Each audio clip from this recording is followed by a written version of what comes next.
بسم اللہ الرحمن الرحیم۔ ماہ رجب کی بدعات اور منکرات۔ تبارک کی رسم۔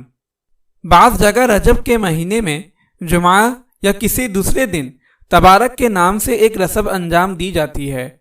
اس رسم میں سورہ ملک مخصوص طریقے پر پڑھی جاتی ہے اور سورہ ملک کا آغاز تبارک کے لفظ سے ہوتا ہے، اور بعض لوگ اس سورت کو تبارک الذی کی سورت بھی کہتے ہیں۔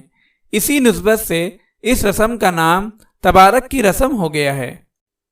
بعض علاقوں میں سورہ ملک مخصوص طریقے پر مخصوص قسم کی روٹیوں پر ایصال ثواب کے طور پر پڑھی جاتی ہے، اور پھر ان روٹیوں کو برکت کا ذریعہ اور تبرک سمجھ کر کھا لیا جاتا ہے۔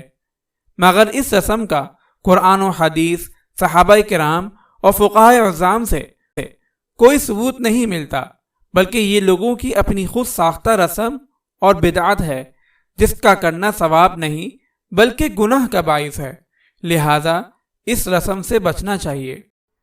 اگر آپ اس صدقہ جاریہ میں شامل ہونا چاہتے ہیں تو چینل کو سبسکرائب کریں اور لائک اور شیئر کرنا نہ بھولیں۔